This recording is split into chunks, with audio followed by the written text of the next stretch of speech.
សួស្តីប្រិយមិត្តដែលនិយមគាំទ្រ Channel ESP Education ក៏ដូចបងប្អូនសិស្សានុសិស្សនិស្សិតដែលតែងតែគាំទ្រតាក់ទងទៅនឹងប្រធានបទរបស់ ESP Education របស់នាងខ្ញុំតែងតែលើកឡើង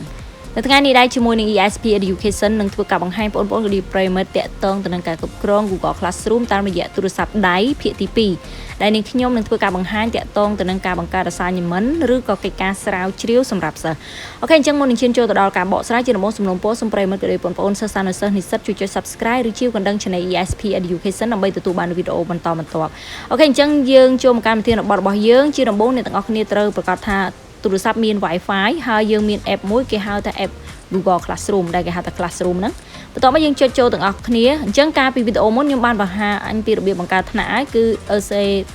12A ហ្នឹងថ្នាក់សេដ្ឋកិច្ច 12A ហ្នឹងណាឥឡូវខ្ញុំចូលមកការបង្កើតassignment យើងចូល classwork ណាហើយបន្ទាប់ពីចុច classwork យើងចុចកន្លែងសញ្ញាបូកខាងស្ដាំដៃពណ៌ប្រភេទហ្នឹងហើយយើងយក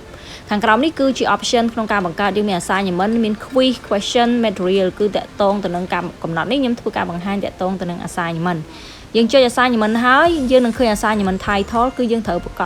វាចំណងជើងតាក់ទងទៅនឹងកិច្ចការស្រាវជ្រាវឧទាហរណ៍ថាកិច្ចការស្រាវជ្រាវហ្នឹងទៅឬក៏វិញ្ញាសាក៏ដូចជាលំហាត់អនុវត្តឲ្យលោកគ្រូអ្នកគ្រូក៏ដូចជាសាស្ត្រាចារ្យអាច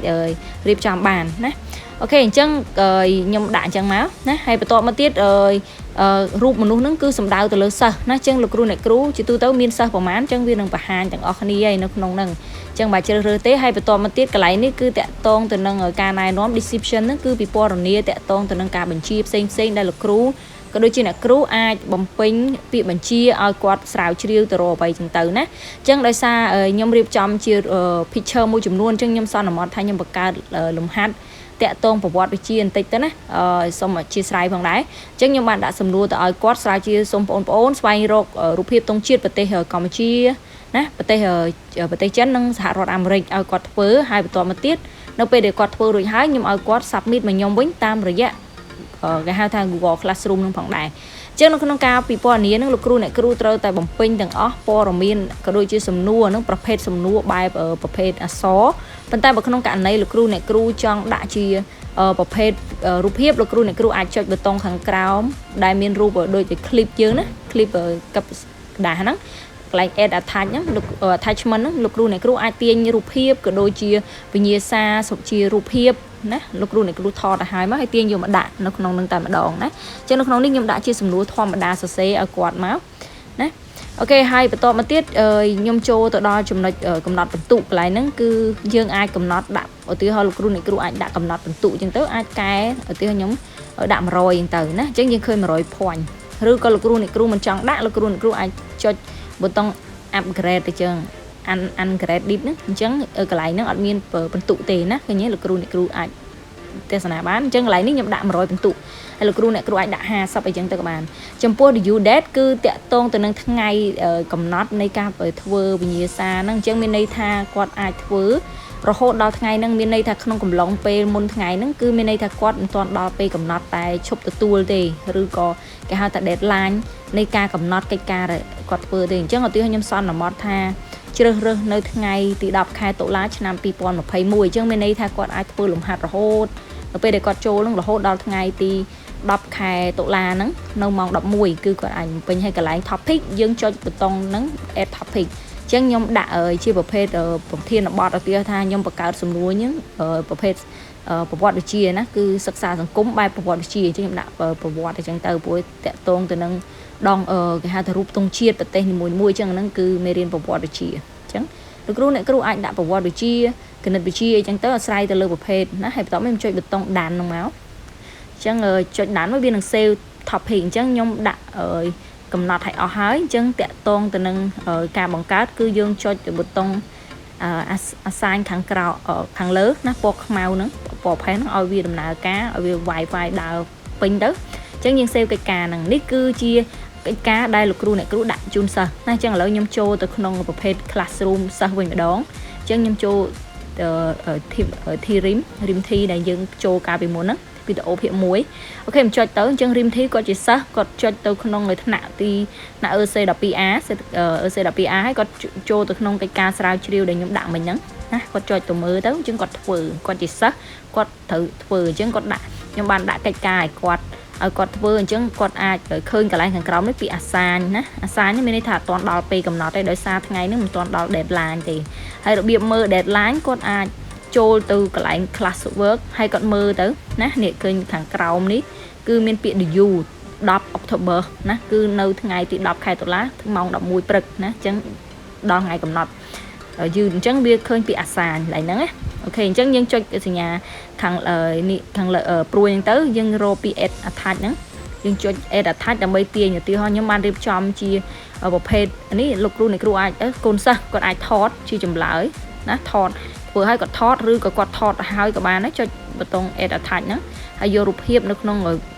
ទូរស័ព្ទឧទាហរណ៍ខ្ញុំបានរៀបចំជាចម្លើយហើយស្រេចខ្ញុំជឿថតញ៉ៃញ៉ៃណាហើយវាមានទំហំតូចអញ្ចឹងវាលឿនសម្រាប់យើងក្នុងការអាប់ឡូតផងដែរ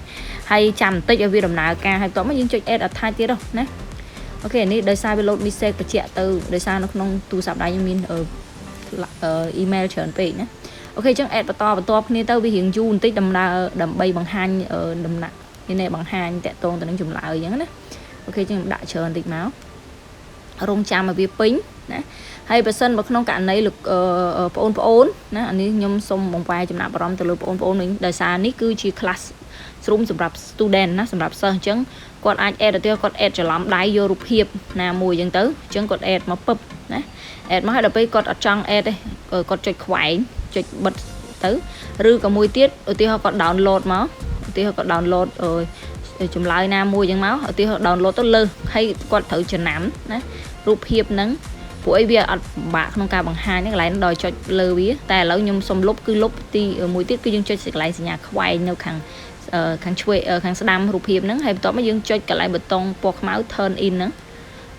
ក្នុងការ submit ហើយកន្លែងខាងក្រោមនេះគឺ private comment ហ្នឹងគឺតាក់ទងទៅនឹងគេហៅថាការសន្ទនាដែលសិស្សគាត់ជម្រាបសួរលោកគ្រូឬក៏គាត់និយាយប្រាប់គាត់អញ្ចឹងប្រាប់លោកគ្រូអ្នកគ្រូថាលោកគ្រូអធិស្ឋានខ្ញុំយឺតឬក៏ខ្ញុំធ្វើមុនអីចឹងទៅនេះគឺជាវិញ្ញាសាអញ្ចឹងគាត់រាក់ទាក់មួយគ្រូហ្នឹងគាត់ចុចឲ្យគាត់សរសេរឲ្យគាត់ចុចកន្លែងសញ្ញាព្រួយនឹងមកណាហើយកន្លែងនេះយើងគាត់ចុច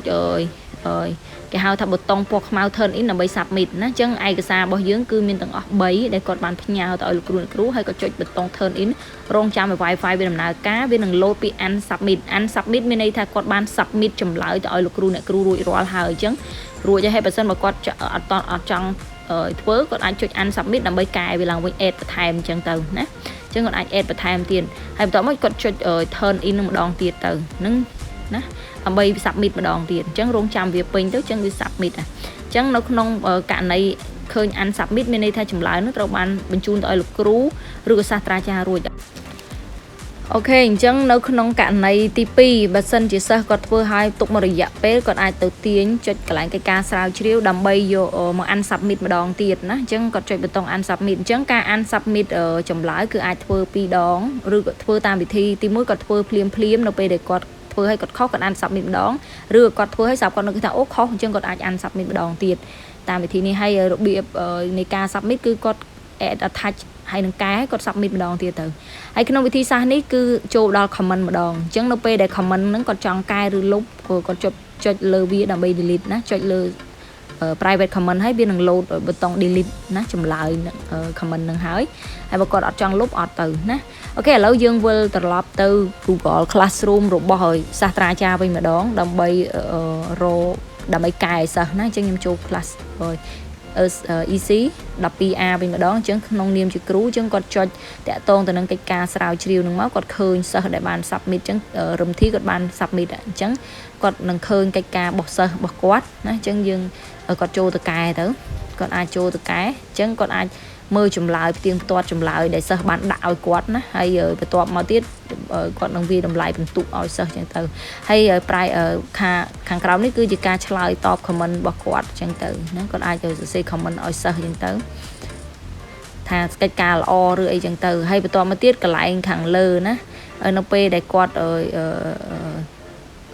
នេះគឺ